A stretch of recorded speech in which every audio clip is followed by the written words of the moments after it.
Chapter 11 of The Hound of the Baskervilles by Sir Arthur Conan Doyle. This recording is in the public domain. Read by Bob Neufeld. Chapter 11.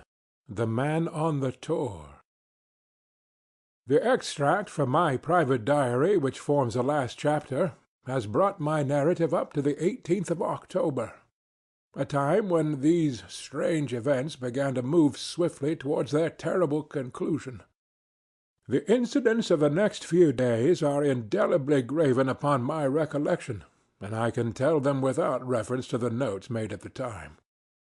I start then from the day which succeeded that upon which I had established two facts of great importance.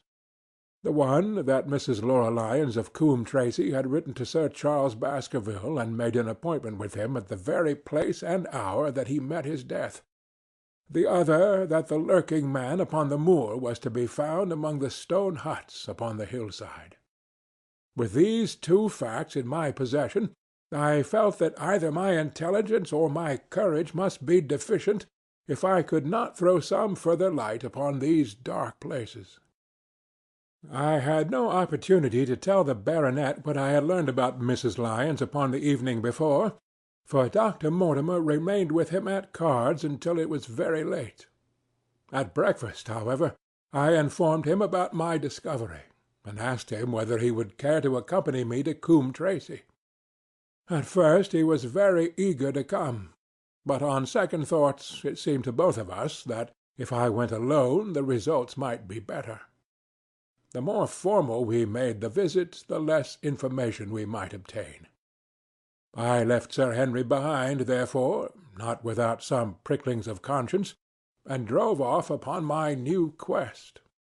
When I reached Coombe Tracey, I told Perkins to put up the horses, and I made inquiries for the lady whom I had come to interrogate. I had no difficulty in finding her rooms, which were central and well appointed. A maid showed me in without ceremony, and as I entered the sitting-room, a lady, who was sitting before a Remington typewriter, sprang up with a pleasant smile of welcome. Her face fell, however, when she saw that I was a stranger, and she sat down again and asked me the object of my visit.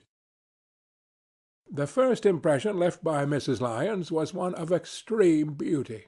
Her eyes and hair were of the same rich hazel color, and her cheeks, though considerably freckled, were flushed with the exquisite bloom of the brunette, the dainty pink which lurks at the heart of the sulphur rose. Admiration was, I repeat, the first impression, but the second was criticism. There was something subtly wrong with the face, some coarseness of expression, some hardness, perhaps, of eye, some looseness of lip which marred its perfect beauty. But these, of course, are afterthoughts. At the moment I was simply conscious that I was in the presence of a very handsome woman, and that she was asking me the reasons for my visit. I had not quite understood until that instant how delicate my mission was. "I have the pleasure," said I, "of knowing your father." It was a clumsy introduction, and the lady made me feel it. "There is nothing in common between my father and me. I owe him nothing, and his friends are not mine. If it were not for the late Sir Charles Baskerville and some other kind hearts, I might have starved for all that my father cared." "It was about the late Sir Charles Baskerville that I have come here to see you." The freckles started out on the lady's face. "What can I tell you about him?" she asked, and her fingers played nervously over the stops of her typewriter. "Oh, you knew him, did you not?" "I have already said that I owe a great deal to his kindness. If I am able to support myself, it is largely due to the interest which he took in my unhappy situation." "Did you correspond with him?" The lady looked quickly up with an angry gleam in her hazel eyes. "What is the object of these questions?" she asked sharply. "The object is to avoid a public scandal. It is better that I should ask them here than that the matter should pass outside our control." She was silent, and her face was still very pale. At last she looked up, with something reckless and defiant in her manner. "Well, I'll answer," she said. "What are your questions?" "Did you correspond with Sir Charles?" "I certainly wrote to him once or twice to acknowledge his delicacy and his generosity." "Have you the dates of those letters?" "No." "Have you ever met him?" "Yes, once or twice, when he came to Coombe Tracey. He was a very retiring man, and he preferred to do good by stealth." "But if you saw him so seldom, and wrote so seldom, how did he know enough about your affairs to be able to help you, as you say that he has done?" She met my difficulty with the utmost readiness. "There were several gentlemen who knew my sad history, and united to help me. One was Mr. Stapleton, a neighbor and intimate friend of Sir Charles's. He was exceedingly kind, and it was through him that Sir Charles learned about my affairs." "I knew already that Sir Charles Baskerville had made Stapleton his almoner upon several occasions, so the lady's statement bore the impress of truth upon it." "Did you ever write to Sir Charles asking him to meet you?" I continued. Mrs. Lyons flushed with anger again. "Really, sir, this is a very extraordinary question." "I am sorry, madam, but I must repeat it." "Then I answer, certainly not." "Not on the very day of Sir Charles's death?" The flush had faded in an instant, and a deathly face was before me. Her dry lips could not speak the "no" which I saw rather than heard. "Surely your memory deceives you," said I. "I could even quote a passage of your letter. It ran, 'Please, please, as you are a gentleman, burn this letter and be at the gate by 10 o'clock.' I thought she had fainted, but she recovered herself by a supreme effort. 'Is there no such thing as a gentleman?' she gasped. You do Sir Charles an injustice. He did burn the letter, but sometimes a letter may be legible even when burned. You acknowledge now that you wrote it?" "Yes, I did write it," she cried, pouring out her soul in a torrent of words. "I did write it. Why should I deny it? I have no reason to be ashamed of it. I wished him to help me. I believed that if I had an interview I could gain his help, so I asked him to meet me." "But why at such an hour?" "Because I had only learned that he was going to London next day and might be away for months. There were reasons why I could not get there earlier." "But why a rendezvous in the garden instead of a visit to the house? Do you think a woman could go alone at that hour to a bachelor's house?" "Well, what happened when you did get there?" "I never went." "Mrs. Lyons." "No, I swear it to you, on all I hold sacred. I never went. Something intervened to prevent my going." "What was that?" "That is a private matter. I cannot tell it." "You acknowledge, then, that you made an appointment with Sir Charles at the very hour and place at which he met his death, but you deny that you kept the appointment?" "That is the truth." Again and again I cross-questioned her, but I could never get past that point. "Mrs. Lyons," said I, as I rose from this long and inclusive interview, "you are taking a very great responsibility and putting yourself in a very false position by not making an absolutely clean breast of all that you know. If I have to call in the aid of the police, you will find how seriously you are compromised. If your position is innocent, why did you in the first instance deny having written to Sir Charles upon that date?" "Because I feared that some false conclusion might be drawn from it, and that I might find myself involved in a scandal." "And why were you so pressing that Sir Charles should destroy your letter?" "If you have read the letter, you will know." "I did not say that I had read all the letter." You quoted some of it. I quoted the postscript. The letter had, as I said, been burned, and it was not all legible.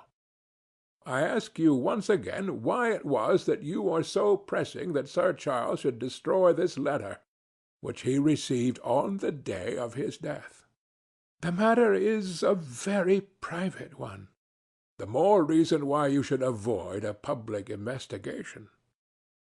I will tell you, then. If you have heard anything of my unhappy history, you will know that I made a rash marriage and had reason to regret it. I have heard so much. My life has been one incessant persecution from a husband whom I abhor. The law is upon his side, and every day I am faced by the possibility that he may force me to live with him. At the time that I wrote this letter to Sir Charles, I had learned that there was a prospect of my regaining my freedom, if certain expenses could be met. It meant everything to me. Peace of mind, happiness, self-respect, everything. I knew Sir Charles's generosity, and I thought that, if he heard the story from my lips, he would help me. Then how is it that you did not go? Because I received help in the interval from another source. Why, then, did you not write to Sir Charles and explain this? So I should have done had I not seen his death in the paper next morning. The woman's story hung coherently together, and all my questions were unable to shake it. I could only check it by finding if she had indeed instituted divorce proceedings against her husband at or about the time of the tragedy. It was unlikely that she would dare to say that she had not been to Baskerville Hall if she really had been, for a trap would be necessary to take her there, and could not have returned to Coombe Tracey until the early hours of the morning. Such an excursion could not be kept secret. The probability was, therefore, that she was telling the truth, or at least a part of the truth. I came away baffled and disheartened. Once again I had reached that dead wall which seemed to be built across every path by which I tried to get at the object of my mission. And yet, the more I thought of the lady's face and of her manner, the more I felt that something was being held back from me. Why should she turn so pale?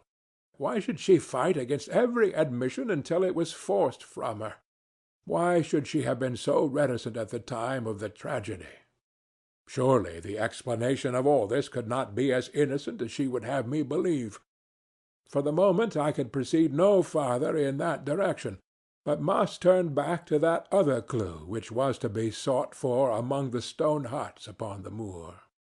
And that was a most vague direction. I realized it as I drove back, and noted how hill after hill showed traces of the ancient people. Barrymore's only indication had been that the stranger lived in one of these abandoned huts, and many hundreds of them are scattered throughout the length and breadth of the moor. But I had my own experience for a guide, since it had shown me the man himself standing upon the summit of the Black Tor. That, then, should be the centre of my search. From there I should explore every hut upon the moor until I lighted upon the right one. If this man were inside it, I should find out from his own lips, at the point of my revolver if necessary, who he was and why he had dogged us so long. He might slip away from us in the crowd of Regent Street, but it would puzzle him to do so upon the lonely moor.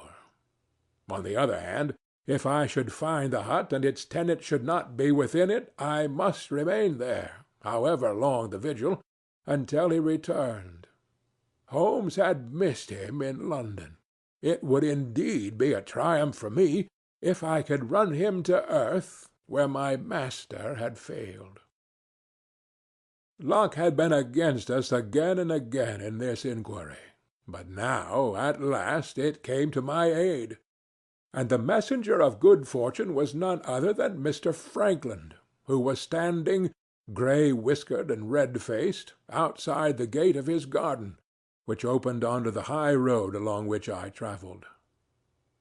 "Good day, Mr. Watson," cried he with unwonted good humour. "You must really give your horses a rest, and come in to have a glass of wine and to congratulate me." My feelings towards him were very far from being friendly after what I had heard of his treatment of his daughter, but I was anxious to send Perkins in the wagonette home, and the opportunity was a good one. I alighted and sent a message to Sir Henry that I should walk over in time for dinner. Then I followed Franklin into his dining-room. "It is a great day for me, sir, one of the red-letter days of my life," he cried with many chuckles. "I have brought off a double event. I mean to teach them in those parts that law is law, and that there is a man here who does not fear to invoke it. I have established a right-of-way through the centre of old Middleton's Park, slap across it, sir, within 100 yards of his own front door. What do you think of that? We'll teach these magnates that they cannot ride roughshod over the rights of the commoners, confound them. And I've closed the wood where the Fernworthy folk used to picnic. These infernal people seem to think that there are no rights of property, and that they can swarm where they like with their papers and their bottles.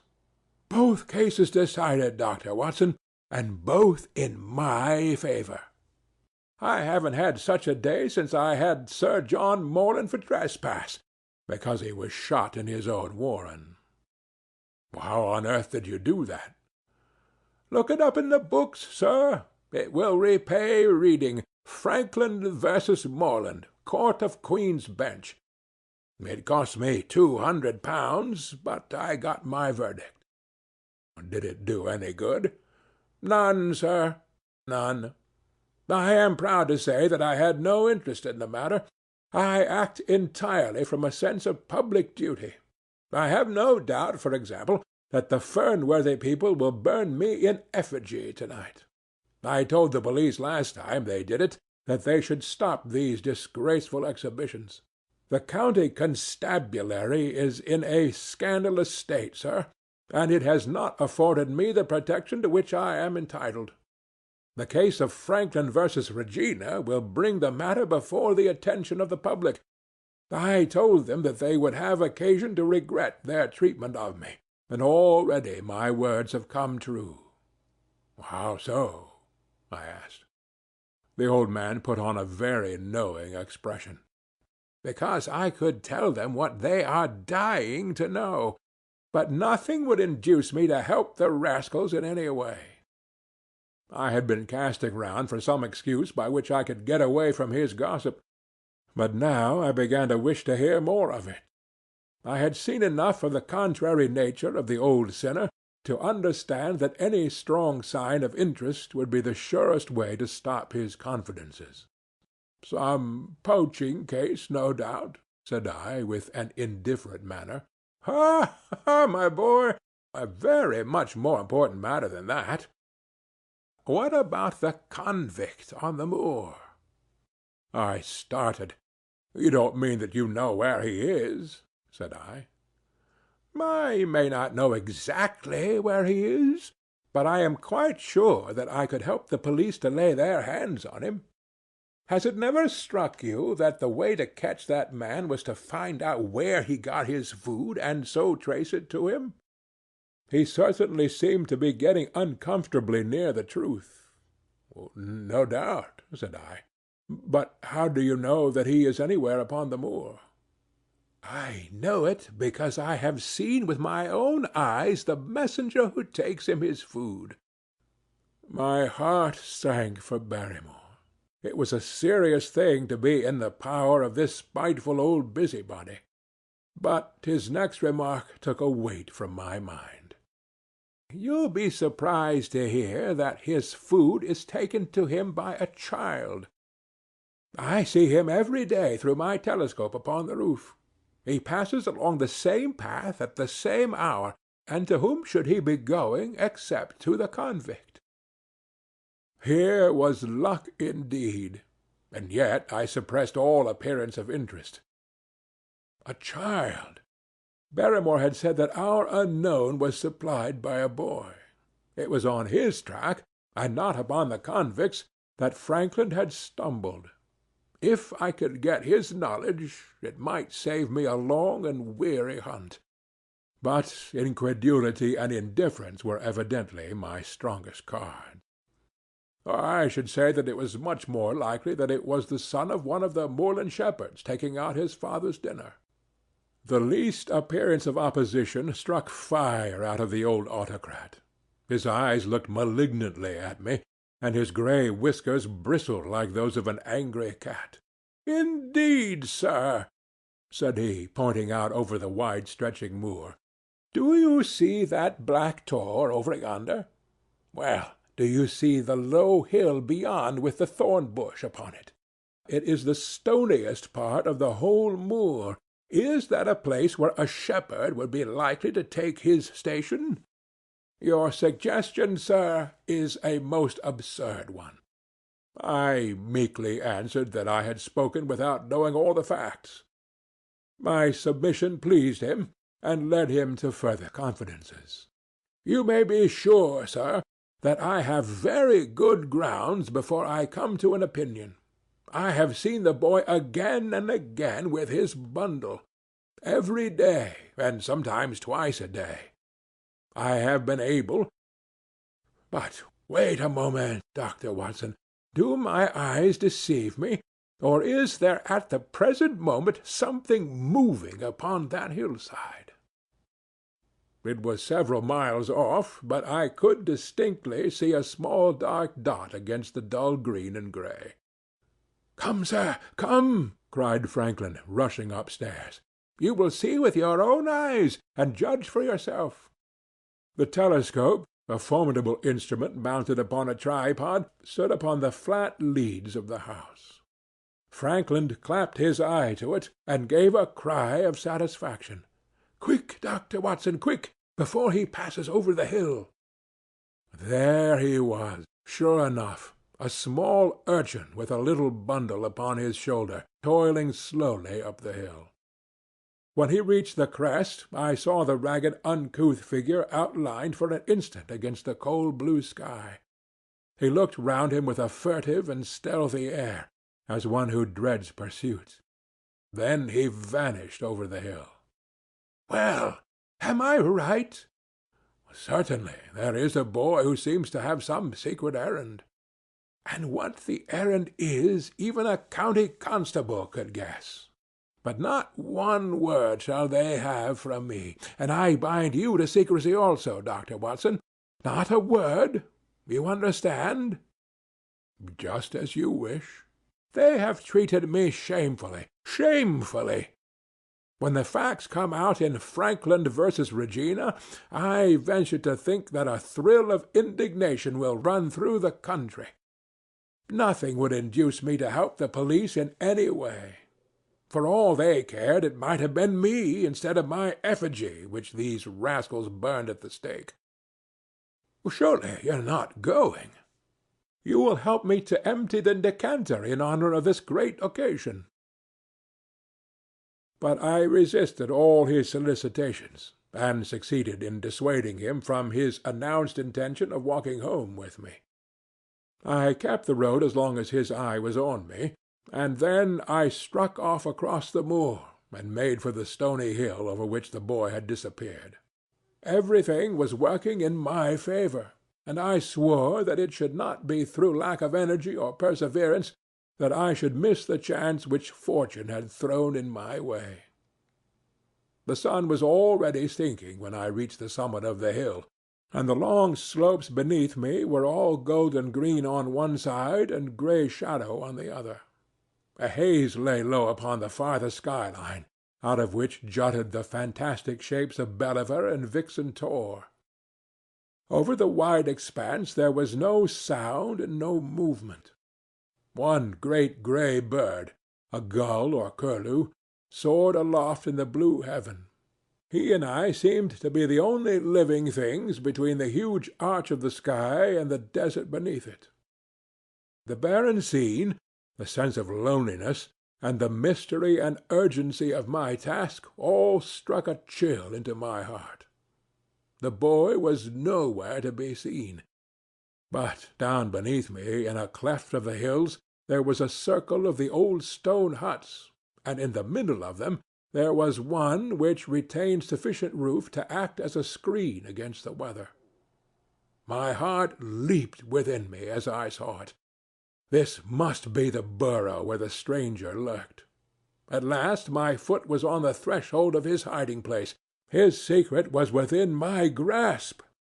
As I approached the hut, walking as warily as Stapleton would do when with the poised net he drew near the settled butterfly, I satisfied myself that the place had indeed been used as a habitation. A vague pathway among the boulders led to the dilapidated opening which served as a door. All was silent within. The unknown might be lurking there, or he might be prowling the moor. My nerves tingled with the sense of adventure. Throwing aside my cigarette, I closed my hand upon the butt of my revolver, and, walking swiftly up to the door, I looked in. The place was empty.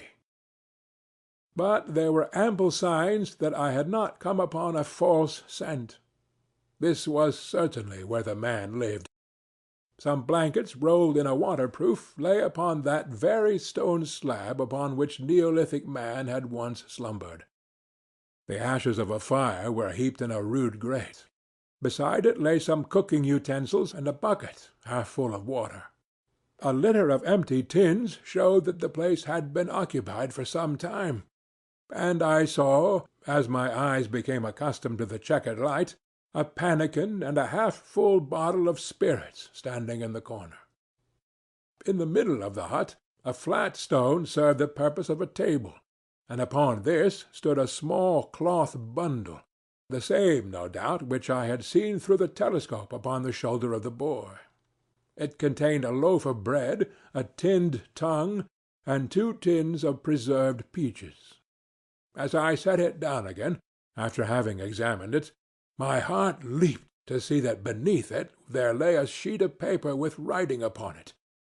I raised it, and this was what I read, roughly scrawled in pencil. Dr. Watson has gone to Coombe Tracey.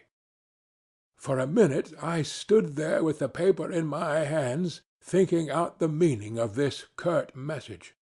It was I, then, and not Sir Henry, who was being dogged by this secret man. He had not followed me himself, but he had set an agent, the boy perhaps, upon my track, and this was his report. Possibly I had taken no step since I had been upon the moor which had not been observed and reported. Always there was this feeling of an unseen force, a fine net drawn round us with infinite skill and delicacy, holding us so lightly that it was only at some supreme moment that one realized that one was indeed entangled in its meshes. If there was one report, there might be others, so I looked round the hut in search of them. There was no trace, however, of anything of the kind, nor could I discover any sign which might indicate the character or intentions of the man who lived in this singular place, save that he must be of Spartan habits and cared little for the comforts of life. When I thought of the heavy rains and looked at the gaping roof, I understood how strong and immutable must be the purpose which had kept him in that inhospitable abode. Was he our malignant enemy, or was he by chance our guardian angel? I swore that I would not leave the hut until I knew.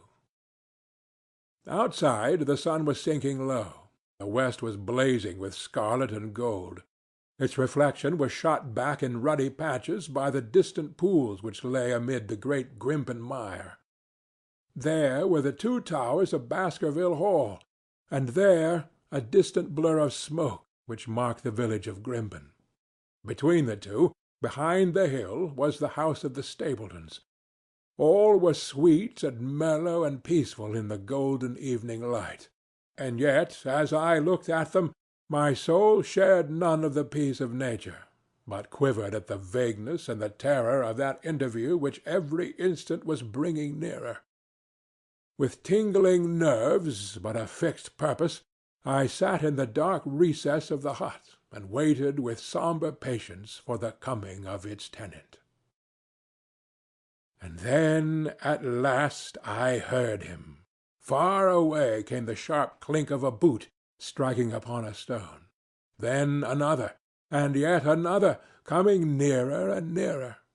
I shrank back into the darkest corner, and cocked the pistol in my pocket, determined not to discover myself until I had an opportunity of seeing something of the stranger. There was a long pause, which showed that he had stopped. Then once more the footsteps approached, and a shadow fell across the opening of the hut. "It is a lovely evening, my dear Watson," said a well-known voice. "I really think that you will be more comfortable outside than in." Chapter 11